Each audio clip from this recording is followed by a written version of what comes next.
ಮುಗಿಯದ ಬಂಧನ 37. ಪ್ಲೀಸ್ ನಮ್ಮ ಚಾನಲ್ಗೆ ಸಬ್ಸ್ಕ್ರೈಬ್ ಆಗಿ ಗಾಯ್ಸ್.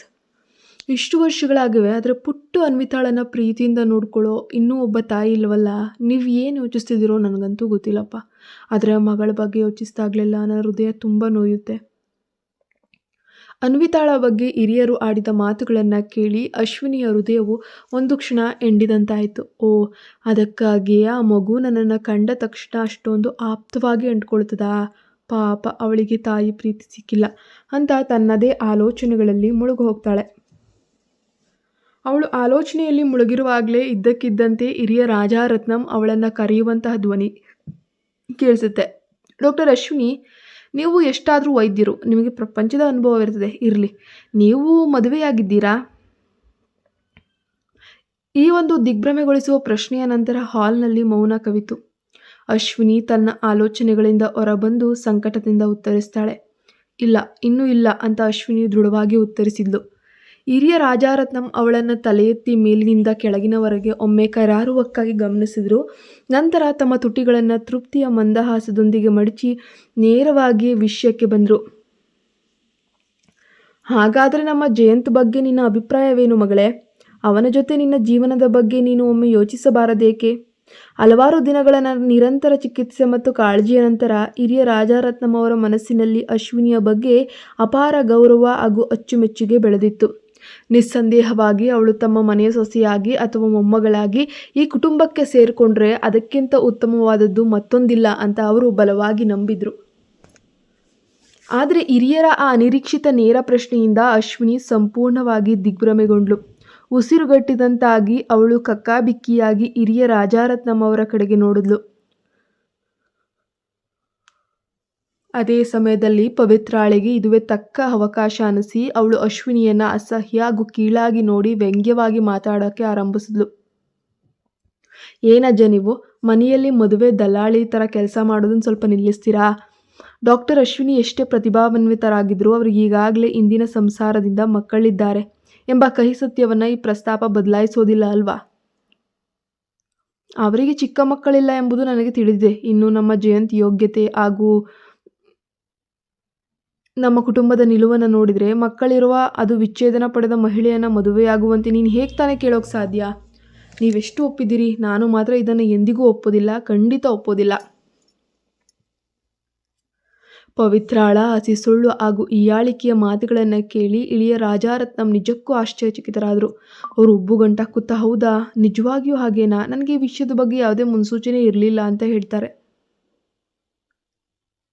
ಅಶ್ವಿನಿ ಮಾತ್ರ ಸ್ವಲ್ಪವೂ ಕುಗ್ಗದೆ ಅತ್ಯಂತ ಸಂಯಮದಿಂದ ತಲೆ ಎತ್ತಿ ಸ್ಪಷ್ಟಪಡಿಸ್ತಾಳೆ. ಹೌದು ಸರ್, ಪವಿತ್ರ ಹೇಳೋ ಸತ್ಯ. ನಾನು ಈಗಾಗಲೇ ಒಮ್ಮೆ ವಿಚ್ಛೇದನ ಪಡೆದವಳು ಮತ್ತು ಜಯಂತ್ ಜಿ ಅವರಿಗೆ ನಾನು ಯಾವುದೇ ರೀತಿಯಿಂದಲೂ ಸೂಕ್ತಳಲ್ಲ ಎಂಬುದು ನನಗೂ ಕೂಡ ತಿಳಿದಿದೆ. ಅದನ್ನು ಕೇಳಿದ ಹಿರಿಯ ರಾಜಾರತ್ನಂ ಅತೃಪ್ತಿಯಿಂದ ಮುಖ ಗಂಟಾಕೊಂಡ್ರು. ಅದಕ್ಕೇನಂತೆ? ವಿಚ್ಛೇದನವಾಯಿತೆಂದರೆ ಜೀವನ ಮುಗಿಯುತ್ತೆ? ನಿನ್ನ ಈ ಅದ್ಭುತ ಪ್ರತಿಭೆ, ವ್ಯಕ್ತಿತ್ವವನ್ನು ನೋಡಿದರೆ ನಿನ್ನನ್ನು ಮದುವೆಯಾಗಲು 10 ಜನ ಮುಂದೆ ಬರುವುದಿಲ್ಲವೇ? ನಾನು ಹೇಳಿದ್ರಲ್ಲಿ ತಪ್ಪೇನಿದೆ? ಪವಿತ್ರ ಮಧ್ಯ ಬಂದು ಗೇಲಿ ಮಾಡಲು ಹೋದಾಗ ಹಿರಿಯ ರಾಜಾರತ್ನಂ ಅವಳನ್ನು ತಡೆದು ಗದರಿದ್ರು.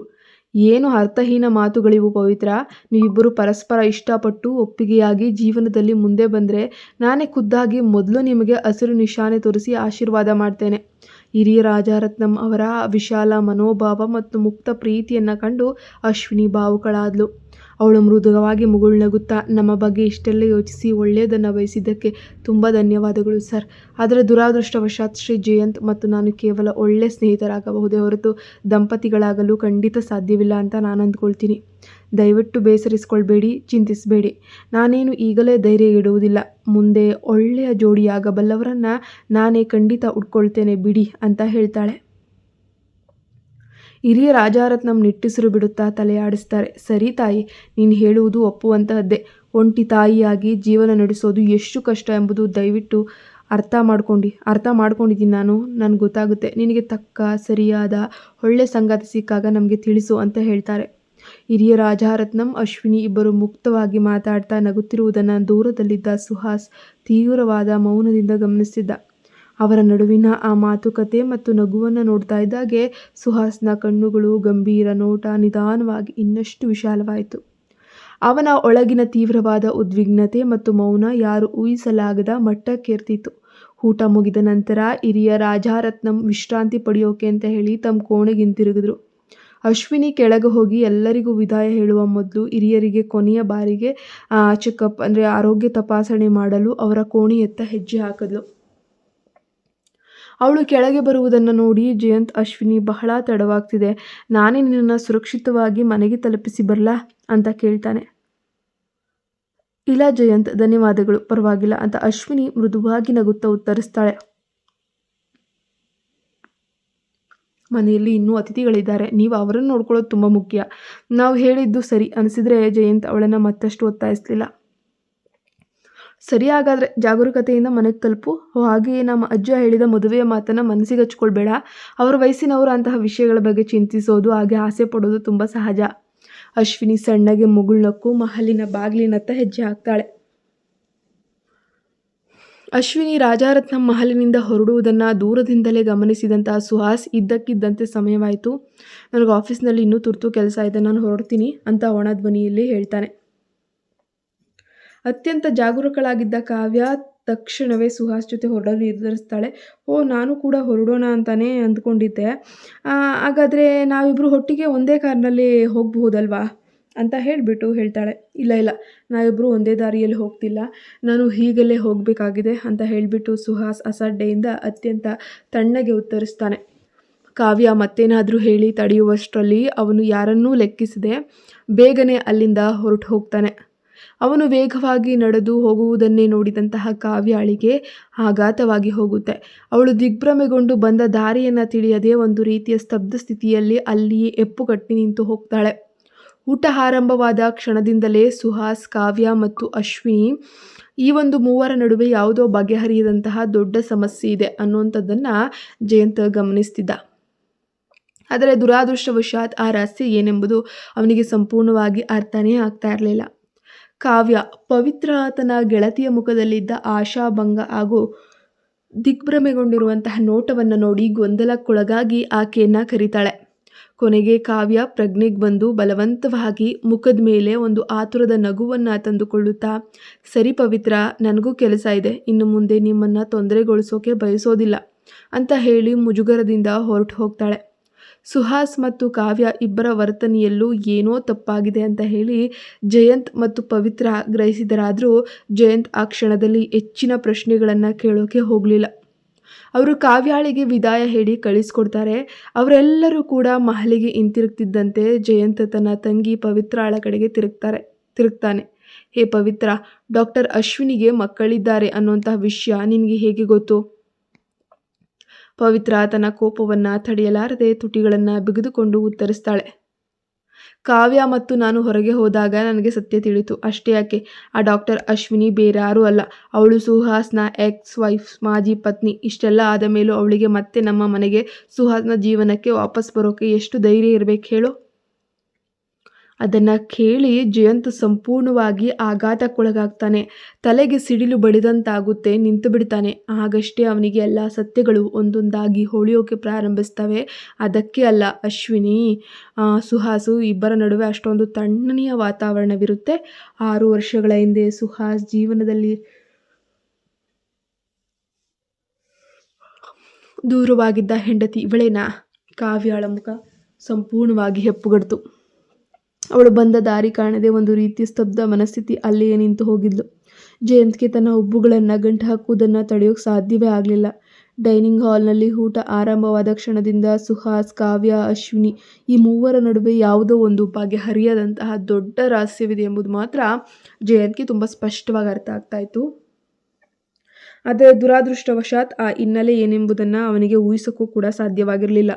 ಕಾವ್ಯ ಪವಿತ್ರ ತನ್ನ ಸ್ನೇಹಿತೆಯ ದಿಗ್ಭ್ರಮೆಗೊಂಡ ಮುಖಭಾವವನ್ನು ನೋಡಿ ಗೊಂದಲಕ್ಕೊಳಗಾಗಿ ಮೆಲ್ಲನೆ ಕೂಗ್ತಾಳೆ. ಅದೃಷ್ಟವಶಾತ್ ಕಾವ್ಯ ತಕ್ಷಣವೇ ಪ್ರಜ್ಞೆಗೆ ಬಂದಳು. ಅವಳು ಬೇಗನೆ ಬಲವಂತವಾಗಿ ತನ್ನ ಮುಖದ ಮೇಲೆ ನಗುವನ್ನು ತರಿಸ್ಕೊಳ್ಳುತ್ತಾ, ಸರಿ ಪವಿತ್ರ, ನನಗೂ ಕೆಲಸ ಇದೆ, ಇನ್ನು ಮುಂದೆ ನಿಮ್ಮನ್ನು ತೊಂದರೆಗೊಳಿಸೋಕೆ ಇಷ್ಟಪಡಲ್ಲ ಅಂತ ಮುಜುಗರದಿಂದ ಹೇಳ್ತಾಳೆ. ಕಾವ್ಯಾಳ ವರ್ತನೆಯಲ್ಲಿ ಬಹುಶಃ ಏನೋ ತಪ್ಪಾಗಿದೆ ಅಂತ ಜಯಂತ್ ಮತ್ತು ಪವಿತ್ರ ಗ್ರಹಿಸ್ತಾರೆ. ಅವರು ಹೆಚ್ಚಿನ ಪ್ರಶ್ನೆಗಳನ್ನು ಕೇಳೋಕೆ ಹೋಗಲಿಲ್ಲ. ಇನ್ನೂ ಕೆಲವೊಂದಷ್ಟು ಔಪಚಾರಿಕ ಮಾತುಗಳ ನಂತರ ಅವರು ಅವಳಿಗೆ ಬೀಳ್ಕೊಟ್ರು. ಅವರೆಲ್ಲರೂ ಕೂಡ ಮಹಲಿಗೆ ಹಿಂತಿರುಗ್ತಿದ್ದಂತೆ ಜಯಂತ್ ತಕ್ಷಣವೇ ತನ್ನ ಸಹೋದರಿಯ ಕಡೆಗೆ ತಿರುಗ್ತಾನೆ. ಹೇ ಪವಿತ್ರ, ಡಾಕ್ಟರ್ ಅಶ್ವಿನಿಗೆ ಮಕ್ಕಳಿದ್ದಾರೆ ಅನ್ನೋ ವಿಷಯ ನಿನ್ಗೆ ಹೆಂಗೋ ಗೊತ್ತಾಗೋಯ್ತು. ಆದರೆ ಆ ವಿಚಾರವನ್ನು ತಾತನ ಮುಂದೆ ಪ್ರಸ್ತಾಪಿಸುವಂತಹ ಅಗತ್ಯ ಏನಿರಲಿಲ್ಲ ಅಲ್ವಾ? ಆದರೂ ಕೂಡ ಅವರಿಗೆ ತುಂಬ ಮುಜುಗರ ಆಯಿತು ಅಂತ ಅನಿಸುತ್ತೆ. ಅದರಲ್ಲೂ ಸುಹಾಸ್ ಅವನಿಗೆ ಈ ರೀತಿಯ ವಿಚಾರಗಳು, ಅದರಲ್ಲೂ ನಮ್ಮ ತಾತನವರು ನನ್ನ ಮತ್ತು ಅವಳ ಮದುವೆಯ ಬಗ್ಗೆ ಮಾತಾಡಿದ್ದು ನಿಜವಾಗಿಯೂ ಅರಗಿಸಿಕೊಳ್ಳಲಾಗದಂತಹ ವಿಷಯ. ಎಷ್ಟೇ ಆದರೂ ಆಕೆ ಅವನ ಮಾಜಿ ಹೆಂಡತಿ ಆಗಿರೋದ್ರಿಂದ ಯಾರಿಗಾದರೂ ಕೂಡ ಸ್ವಲ್ಪ ಬೇಜಾರಾಗುತ್ತೆ. ಮತ್ತು ಅಶ್ವಿನಿ ಹೊರಡ್ತೀನಿ ಅಂತ ಅಂದಾಗೆ ಹಿಂದ್ಗಡೆನೆ ಸುಹಾಸ್ ಕೂಡ ನಾನು ಹೊರಡಬೇಕು ಅಂತ ಹೇಳ್ತಾನೆ. ಆಗ ಅವನಿಗನ್ಸುತ್ತೆ ಬಹುಶಃ ಇವರಿಬ್ಬರು ಭೇಟಿಯಾಗೋಕ್ಕೇನಾದರೂ ಹೋಗ್ತಾ ಇದ್ದಾರಾ ಅಂತ ಅವಳಿಗೂ ಕೂಡ ಅನ್ನಿಸ್ತು. ಮತ್ತೊಂದೆಡೆ ರಾಜಾರತ್ನ ಮಹಲಿಂದ ಹೊರಬಂದು ತನ್ನ ಕಾರನ್ನು ಹತ್ತಿದ ನಂತರವೂ ಊಟದ ಮೇಜಿನ ಬಳಿ ನಡೆದಂತಹ ಮದುವೆ ಹಾಗೂ ಸಂಬಂಧಗಳ ಸಂಭಾಷಣೆಯಿಂದ ಅಶ್ವಿನಿ ತೀವ್ರವಾಗಿ ಚಂಚಲಗೊಂಡ್ಬಿಟ್ಟಿದ್ಲು. ಅವಳು ತನ್ನ ಆಲೋಚನೆಗಳನ್ನು ಒಟ್ಟುಗೂಡಿಸ್ಕೊಂಡು ಮನಸ್ಸನ್ನು ಶಾಂತಗೊಳಿಸೋಕೆ ಸ್ವಲ್ಪ ಸಮಯ ತೆಗೆದುಕೊಳ್ತಾಳೆ.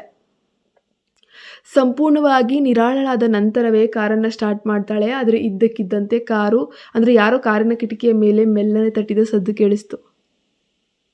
ಅಶ್ವಿನಿ ಬೇಗನೆ ತನ್ನ ತಲೆಯನ್ನು ಶಬ್ದ ಬಂದ ದಿಕ್ಕಿನ ಕಡೆ ತಿರುಗಿಸ್ತಾಳೆ. ಆದರೆ ಹೊರಗೆ ನಿಂತಿರುವ ವ್ಯಕ್ತಿ ಯಾರದು ಅಂತ ನೋಡಿದ ತಕ್ಷಣ ಅವಳು ತನ್ನ ದೃಷ್ಟಿಯನ್ನೇ ದೂರಕ್ಕೆ ತಗ್ಗಿಸ್ತಾಳೆ. ಏನೂ ಕೇಳಿಸದಂತೆ ನಟಿಸಲು ಪ್ರಾರಂಭಿಸ್ತಾಳೆ. ಆದರೆ ಹೊರಗಿದ್ದ ವ್ಯಕ್ತಿ ಬಿಡದೆ ಮತ್ತೊಮ್ಮೆ ಕಿಟಕಿಯ ಮೇಲೆ ತಡ್ತಾನೆ. ಅಷ್ಟೇ ಅಲ್ಲದೆ ಕಾರಿನೊಳಗೆ ಇಣುಕಿ ನೋಡಲು ಕೆಳಗೆ ಬಾಗ್ತಾನೆ. ಕಾರಿನ ಗ್ಲಾಸ್ ಕಪ್ಪಗಿದ್ದರಿಂದ ಹೊರಗಿನಿಂದ ಯಾರೂ ತನ್ನನ್ನು ಸ್ಪಷ್ಟವಾಗಿ ನೋಡೋಕೆ ಸಾಧ್ಯವಿಲ್ಲ ಎಂಬುದು ಅಶ್ವಿನಿಗೆ ತಿಳಿದಿದ್ರೂ ಅವಳಿಗೆ ಒಳಗಿನ ಆತಂಕವನ್ನು ತಡೆಯಲಾಗಲಿಲ್ಲ. ಸ್ವಲ್ಪ ಹಿಂಜರಿಕೆಯ ನಂತರ ಅವಳು ಕೊನೆಗೆ ಮಣಿದು ಗ್ಲಾಸನ್ನು ಕೆಳಗಿಳಿಸ್ತಾಳೆ. ಏನಾಯಿತು ಅಂತ ಹೇಳಿಬಿಟ್ಟು ಒಣಧ್ವನಿಯಲ್ಲಿ ಕೇಳ್ತಾಳೆ. ಅದರಲ್ಲಿ ನಿಂತಿರೋದು ಯಾರು ಗೊತ್ತಾ? ಸುಹಾಸ್. ಅಶ್ವಿನಿಯ ಆ ತಣ್ಣನೆಯ ಧ್ವನಿಯನ್ನು ಕೇಳಿ ಅವನು ಮೌನವಾಗಿ ಹುಬ್ಬುಗಳನ್ನು ಮೇಲಕ್ಕೆತ್ತಾನೆ. ನಾನು ಇವತ್ತು ನನ್ನ ಸ್ವಂತ ಕಾರ್ನಲ್ಲಿ ಬಂದಿಲ್ಲ. ನಿನಗೆ ತೊಂದರೆ ಆಗದಿದ್ದರೆ ನನ್ನನ್ನು ಡ್ರಾಪ್ ಮಾಡಬಹುದೇ ಅಂತ ಗಂಭೀರವಾಗಿ ಹೇಳುತ್ತಲೇ ಅವನು ಕಾರಿನ ಬಾಗಿಲನ್ನು ತೆರೆಯಲು ಕೈಚಾಚ್ತಾನೆ. ಅಶ್ವಿನಿ ತಡೆಯಲು ಯೋಚಿಸಿ ಚೇತರಿಸಿಕೊಳ್ಳುವಷ್ಟರಲ್ಲಿ ಸುಹಾಸ್ ಕಾರನ್ನು ಹತ್ತಿ ಅವಳ ಪಕ್ಕದ ಸೀಟ್ನಲ್ಲಿ ಗಾಂಭೀರ್ಯದಿಂದ ಕುಳಿತೇ ಬಿಟ್ಟಿದ್ದ. ಅವನು ತಕ್ಷಣವೇ ಸೀಟ್ ಬೆಲ್ಟ್ ಹಾಕ್ಕೊಳ್ಳುತ್ತಾ ಅತ್ಯಂತ ಸಹಜವಾಗಿ ಹೋಗೋಣ ಅಂತ ಹೇಳ್ತಾನೆ. ಅಶ್ವಿನಿಯ ಮನಸ್ಸಿನಲ್ಲಿ ಆ ಹಳೆಯ ಗಾಯ ಮುಳ್ಳಿನಂತೆ ಚುಚ್ಚುತ್ತಿತ್ತು. ಬಹಳ ಸಮಯದ ನಂತರ ಗತಕಾಲದ ಎಲ್ಲ ಕಹಿ ನೆನಪುಗಳನ್ನು ಯೋಚಿಸಿ ಅವಳು ಸುಹಾಸ್ಗೆ ತನ್ನ ಜೀವನದಿಂದ ಸಂಪೂರ್ಣ ಸ್ವತಂತ್ರ ನೀಡಲು ಅಂದೇ ನಿರ್ಧರಿಸಿದ್ಲು. ನಾನು ಮನೆ ಬಿಟ್ಟು ಹೋದ ತಕ್ಷಣ ಅವನು ಕಾವ್ಯಳನ್ನು ಮದುವೆಯಾಗ್ತಾನೆಂದು ನಾನು ಭಾವಿಸಿದ್ದೆ. ಆದರೆ ಈಗ 6 ವರ್ಷಗಳು ಕಳೆದಿದೆ. ಅವರಿಬ್ಬರು ಇನ್ನೂ ಕೂಡ ಮದುವೆ ಆಗಿಲ್ಲ. ಅಷ್ಟಕ್ಕೂ ಆ ಒಂದು 6 ವರ್ಷಗಳಲ್ಲಿ ಅವ್ರ ನಡುವೆ ಏನಾಗಿರಬಹುದು ಅಂತ ಯೋಚಿಸ್ತಾ ಅಶ್ವಿನಿ ಅರಿವಿಲ್ಲದೆ ತನ್ನ ಪಕ್ಕದಲ್ಲೇ ಕುಳಿತಿದ್ದಂತಹ ಸುಹಾಸ್ನತ್ತ ಒಮ್ಮೆ ನೋಡ್ತಾಳೆ. ಅವಳು ಅದೇ ಪ್ರಶ್ನೆಯನ್ನು ನೇರವಾಗಿ ಅವನಿಗೆ ಕೇಳೋಕೆ ಹೊರಟಿದ್ಲು. ಆದರೆ ತಕ್ಷಣವೇ ತನ್ನ ಪ್ರಚೋದನೆಯನ್ನು ಹತ್ತಿಕೊಳ್ತಾಳೆ. ಅಂತಿಮವಾಗಿ ಇದು ಸುಹಾಸ್ ಮತ್ತು ಕಾವ್ಯ ನಡುವಿನ ವೈಯಕ್ತಿಕ ವಿಷಯ. ಹೊರಗಿನವಳಾದ ನನಗಿದನ್ನು ಕೇಳೋಕ್ಕೆ ಏನೂ ಹಕ್ಕಿಲ್ಲ. ಸೊ ಇದಲ್ಲದೆ ಅವ್ರ ನಡುವೆ ಏನೇ ನಡೆದಿದ್ರೂ ಕೂಡ ಅದಕ್ಕೆ ನಾನು ಖಂಡಿತ ಕಾರಣವಾಗಿರೋಕ್ಕೆ ಸಾಧ್ಯವಿಲ್ಲ. ಪಕ್ಕದ ಸೀಟ್ನಲ್ಲಿ ಕುಳಿತಿರುವಂತಹ ಸುಹಾಸ್ ತನ್ನ ಕಣ್ಣುಗಳನ್ನು ಮುಚ್ಕೊಂಡಿದ್ದನು. ತನ್ನ ಕುದಿಯುತ್ತಿದ್ದ ಮನಸ್ಸನ್ನು ಹೇಗಾದರೂ ಶಾಂತಗೊಳಿಸ್ಕೊಳ್ಬೇಕಂತ ಅವನು ಭಾವಿಸ್ತಾ ಇದ್ದಾನೆ. ಅವನ ಮೆದುಳಿನಲ್ಲಿ ಸಂಬಂಧವೇ ಇಲ್ಲದಂತಹ ನೂರಾರು ಆಲೋಚನೆಗಳು ಓಡಾಡ್ತಿದ್ವು. ಅವನಿಗೆ ತನಗೆ ಏನಾಗ್ತಿದೆ ಎಂಬುದು ಅರ್ಥವಾಗ್ತಿರಲಿಲ್ಲ. ನಿಜವೇನೆಂದರೆ ಅವನ ಸ್ವಂತ ಚಾಲಕ ಮಹಲಿನ ಹೊರಗೆ ಅವನಿಗಾಗಿ ಕಾರ್ನೊಂದಿಗೆ ಕಾಯ್ತಾ ಇದ್ದನು. ಆದರೆ ಅಶ್ವಿನಿ ತನ್ನ ಕಾರನ್ನು ಹತ್ತಿ ಹೊರಡಲು ಸಿದ್ಧವಾಗ್ತಿರೋದನ್ನು ನೋಡಿದ ಕ್ಷಣ ಸುಹಾಸ್ಗೆ ಅರಿವಿಲ್ಲದೆ ಅವಳನ್ನೇ ಹಿಂಬಾಲಿಸುವಂತಹ ತೀವ್ರ ಭಾವನೆ ಉಂಟಾಗಿತ್ತು. ಸುಹಾಸ್ಗೆ ತಾನು ಏನು ಮಾಡ್ತಿದ್ದೀನಿ ಅನ್ನೋಂಥ ಅರಿವಾಗೋಷ್ಟರಲ್ಲಿ ಅವನು ಕಾರಿನ ಕಿಟಕಿಯ ಮೂಲಕ ಅಶ್ವಿನಿಯನ್ನು ನೇರವಾಗಿ ನೋಡ್ತಿದ್ದ. ನಂತರ ಅವಳ ಕಾರನ್ನೇ ಹತ್ತಿ ಕುಳಿತಿದ್ದ. ಬಹುಶಃ ಅಶ್ವಿನಿ ಡೈನಿಂಗ್ ಟೇಬಲ್ ಬಳಿ ಹಿರಿಯ ರಾಜಾರತ್ನಂ ಅವರೊಂದಿಗೆ ಮದುವೆ ವಿಷಯವಾಗಿ ಮಾತಾಡಿದದ್ದು ಸುಹಾಸ್ನ ಮನಸ್ಸಿನಲ್ಲಿ ಅದೇ ಯೋಚನೆ ಸುಳಿಯಲ್ಲಿತ್ತು ಅನಿಸುತ್ತೆ. ಆದರೆ ಅಶ್ವಿನಿ ತುಟಿಬಿಚ್ಚಿ ಆ ಮಾತುಗಳನ್ನು ಆಡಿದ ಕ್ಷಣ ಕಾರ್ನೊಳಗೆ ಒಂದು ರೀತಿಯ ವಿಚಿತ್ರ ತಣ್ಣನೆಯ ಮೌನ ಆವರಿಸುತ್ತೆ. ಅವಳು ತಾನು ಆಡಿದ ಮಾತಿನ ಗಂಭೀರತೆಯನ್ನು ಅರಿತುಕೊಂಡ ತಕ್ಷಣ ಅವಳೊಳಗೆ ಅಪರಾಧಿ ಭಾವನೆ ತಟ್ಟನೆ ಏರಿತು. ಅವಳು ತನ್ನ ದೃಷ್ಟಿಯನ್ನು ತಗ್ಗಿಸಿ ಮೌನವಾಗ್ತಾಳೆ. ಮುಂದೆ ಹೆಚ್ಚೇನು ಮಾತಾಡಲಿಲ್ಲ. ಸುಹಾಸ್ ಅಶ್ವಿನಿಯ ಪಕ್ಕದ ಮುಖಚರ್ಯೆಯನ್ನು ತೀವ್ರವಾಗಿ ದಿಟ್ಟಿಸಿ ನೋಡ್ತಾನೆ. ಅವನ ಕಣ್ಣುಗಳಲ್ಲಿನ ನೋಟ ಕತ್ತಲಾಗಿತ್ತು ಮತ್ತು ಗ್ರಹಿಸಲಾಗದಷ್ಟು ಗಂಭೀರವಾಗಿತ್ತು. ಈ ಅಶ್ವಿನಿಗೆ ತನ್ನ ಮೇಲೆ ಅಷ್ಟೊಂದು ವಿರೋಧವಿದೆಯೇ? ಅವಳು ಯಾವಾಗಲೂ ನನ್ನನ್ನು ಕಾವ್ಯಾಳ ಕಡೆಗೆ ತಳ್ಳಲು ಪ್ರಯತ್ನಿಸುವುದು ಯಾಕೆ ಅಂತ ಸುಹಾಸ್ ಒಳಗೊಳಗೆ ಕಟುವಾಗಿ ಯೋಚಿಸ್ತಾನೆ. ಸ್ವಲ್ಪ ಸಮಯದ ನಂತರ ಅವನು ತಣ್ಣನೆಯ ಗಂಭೀರ ಧ್ವನಿಯಲ್ಲಿ, ಕಾವ್ಯಾಳಿಗೆ ಆಫೀಸಿನಲ್ಲಿ ಇನ್ನೂ ಕೆಲಸವಿದೆ, ಅವಳಿಗೆ ಈಗ ಇಲ್ಲಿಂದ ಹೊರಡುವ ಯಾವುದೇ ಯೋಜನೆ ಇರಲಿಲ್ಲ ಅಂತ ಹೇಳ್ತಾನೆ. ಅದನ್ನು ಕೇಳಿ ಅಶ್ವಿನಿ ಕೋಪದಿಂದ ಸ್ಟೇರಿಂಗ್ ವೀಲನ್ನು ಬಿಗಿಯಾಗಿ ಹಿಡಿದುಕೊಂಡ್ಳು. ಇವನಿಗೆ ಎಷ್ಟು ಧೈರ್ಯ! ಕಾವ್ಯಾಗಿ ಕೆಲಸವಿರುವುದರಿಂದ ಇವನನ್ನು ಕರೆದುಕೊಂಡು ಹೋಗಲು ಸಾಧ್ಯವೇ ಆಗಲಿಲ್ಲವೆಂದ ಮಾತ್ರಕ್ಕೆ ನಾನು ಯಾಕೆ ಇವನಿಗೆ ಉಚಿತವಾಗಿ ಸವಾರಿಯನ್ನು ರೈಡನ್ನು ಕೊಡಬೇಕು? ಆದರೆ ದುರಾದೃಷ್ಟವಶಾತ್ ಸುಹಾಸ್ ತನ್ನ ಸೀಟ್ನಲ್ಲಿ ಅಲುಗಾಡದೆ ಚಲನಾರಹಿತವಾಗಿ ಕುಳಿತಿದ್ದನ್ನು ನೋಡಿ ಅವನನ್ನು ಕಾರಿನಿಂದ ಕೆಳಗಿಳಿಸಲು ತನ್ನಿಂದ ಎಂದಿಗೂ ಕೂಡ ಸಾಧ್ಯವಿಲ್ಲ ಎಂಬಂತಹ ಸತ್ಯ ಅಶ್ವಿನಿಗೆ ತಿಳಿದಿತ್ತು. ಹಾಗಾಗಿ ಬೇರೆ ದಾರಿಯಿಲ್ಲದೆ ಅವಳು ಎಂಜಿನನ್ನು ಸ್ಟಾರ್ಟ್ ಮಾಡಿ ರಾಜಾರತ್ನಂ ಭವನದಿಂದ ಹೊರಗೆ ಕಾರನ್ನು ಚಲಾಯಿಸ್ತಾಳೆ. ಅದೇ ಸಮಯದಲ್ಲಿ ಮಹಲ್ನಿಂದ ಹೊರಬಂತಹ ಕಾವ್ಯ ಅಶ್ವಿನಿಯ ಕಾರಿನ ರಿಯರ್ ವ್ಯೂ ಕನ್ನಡಿಯಲ್ಲಿ ಸುಹಾಸ್ ಕುಳಿತಿರುವುದನ್ನು ಕಂಡು ತೀವ್ರ ಕೋಪ ಹಾಗೂ ಅಸೂಯೆಯಿಂದ ಹುರಿದು ಹೋಗ್ತಾಳೆ. ಹೆಚ್ಚು ಸಮಯ ಕಳೆಯದೆ ಅವಳು ತಕ್ಷಣವೇ ತನ್ನ ಕಾರನ್ನು ಹತ್ತಿ ಅಶ್ವಿನಿಯ ಕಾರನ್ನು ಹಿಂಬಾಲಿಸುತ್ತಾ ವೇಗವಾಗಿ ಚಲಾಯಿಸಿಕೊಂಡು ಬರ್ತಾಳೆ. ಕಾವ್ಯ ಇವರಿಬ್ಬರ ಕಾರನ್ನು ಬೆನ್ನಟ್ಕೊಂಡು ಬರುವಂಥದ್ದನ್ನು ಸುಹಾಸ್ ಗಮನಿಸ್ತಾ ಕಾರಿನ ಪ್ರಯಾಣದಲ್ಲಿ ಸುಹಾಸ್ ಮತ್ತು ಅಶ್ವಿನಿಯ ನಡುವೆ ಮುಂದೆ ಯಾವ ರೋಚಕ ಸಂಭಾಷಣೆ ನಡೆಯುತ್ತೆ. ಕಾವ್ಯ ತನ್ನ ಕಾರ್ನಲ್ಲಿ ಇವರನ್ನು ಸತತವಾಗಿ ಹಿಂಬಾಲಿಸ್ಕೊಂಡು ಬರ್ತಾನೆ ಇದ್ಲು. ಅವರು ಕಾರು ಮಹಲಿನಿಂದ ಹೊರಬಂದು ಮುಖ್ಯ ರಸ್ತೆಯಲ್ಲಿ ತಲುಪಿದಾಗ ಅಶ್ವಿನಿಗೆ ಇದ್ದಕ್ಕಿದ್ದಂತೆ ತಾನು ಎಲ್ಲಿಗೆ ಕಾರ್ ಚಲಾಯಿಸ್ತಿದ್ದೀನಿ ಎಂಬುದೇ ತಿಳಿಯದೆ ಹೊಳೆಯಿತು. ಅವಳು ಪಕ್ಕದಲ್ಲಿದ್ದ ಸುಹಾಸ್ನತ್ತ ತಿರುಗಿ, ನೀವು ಇಷ್ಟಕ್ಕೂ ಎಲ್ಲಿಗೆ ಹೋಗ್ತಾ ಇದ್ದೀರಿ ಅಂತ ಹೇಳಿ ಪ್ರಶ್ನೆ ಮಾಡ್ತಾಳೆ. ಸುಹಾಸ್ಗೆ ಇದು ಅತ್ಯಂತ ಆಯಾಸದ ಮತ್ತು ಬಿಡುವಿಲ್ಲದ ದಿನವಾಗಿತ್ತು. ಆಯಾಸದ ನಡುವೆಯೂ ಅವನು ಹಿರಿಯ ರಾಜಾರತ್ನಂ ಅವರ ಒತ್ತಾಯದ ಮೇರೆಗೆ ಊಟಕ್ಕೆ ಆತುರದಿಂದ ಬರಬೇಕಾಗಿತ್ತು. ಈಗ ಕಾರ್ನಲ್ಲಿ ಅಶ್ವಿನಿಯ ಪಕ್ಕದಲ್ಲಿ ಕುಳಿತ ಮೇಲೆಯೇ ಅವನಿಗೆ ಕೇವಲ ಒಂದು ಕ್ಷಣದ ಶಾಂತಿ ಸಿಕ್ಕಿದಂತಾಗಿತ್ತು. ದೇಹ ಹಾಗೂ ಮನಸ್ಸಿನಲ್ಲಿ ಆಯಾಸದ ಅಲೆಗಳು ಆವರಿಸಿಕೊಳ್ಳುವುದನ್ನು ಅವನು ಸ್ಪಷ್ಟವಾಗಿ ಅನುಭವಿಸ್ತಾ ಇದ್ದ. ಅಶ್ವಿನಿಯ ಪ್ರಶ್ನೆ ಕೇಳಿ ಅವನು ತನ್ನ ಅಣಿಯನ್ನು ಬೆರಳುಗಳಿಂದ ಮೆಲ್ಲಗೆ ಹೊತ್ಕೊಳ್ಳುತ್ತಾ ಸಮಾಧಾನದಿಂದ ಉತ್ತರಿಸ್ತಾನೆ. ಆಫೀಸಿಗೆ ಅದು ನಿನ್ನ ಮನೆಗೆ ಹೋಗುವಂತಹ ದಾರಿಯಲ್ಲೇ ಇದೆ ಅಂತ ಭಾವಿಸ್ತೀನಿ. ಆದರೆ ಈಗಾಗಲೇ ತುಂಬ ತಡವಾಗಿದೆಯಲ್ಲ, ನೀವಿನ್ನು ಆಫೀಸ್ನಲ್ಲಿ ಕೆಲಸ ಮಾಡ್ತೀರಾ ಅಂತ ಹೇಳಿಬಿಟ್ಟು ಅಶ್ವಿನಿ ಮುಖ ಗಂಟು ಹಾಕ್ಕೊಂಡು ಅತ್ಯಂತ ಮೃದುವಾಗಿ ವಿಚಾರಿಸ್ತಾಳೆ. ಸುಹಾಸ್ ಬೇರೇನು ಮಾತನಾಡುವಷ್ಟು ಶಕ್ತಿ ಇಲ್ಲದೆ ದಣಿದಿದ್ರಿಂದ ಕೇವಲ ಒಪ್ಪಿಗೆಯ ಸೂಚಕವಾಗಿ ತಲೆಯಾಡಿಸ್ತಾನೆ. ಹೇಗೋ ಗೊತ್ತಿಲ್ಲ, ಅಶ್ವಿನಿಯ ಪಕ್ಕದಲ್ಲಿ ಕುಳಿತಾಗಲೆಲ್ಲ ಅವನಿಗೆ ಒಳಗಿದ್ದಂತಹ ತೀವ್ರವಾದ ಆ ಆಯಾಸದ ನಡುವೆಯೂ ನಿರಾಳತೆ ಹಾಗೂ ಶಾಂತಿ ಸಿಗ್ತಾ ಇತ್ತು.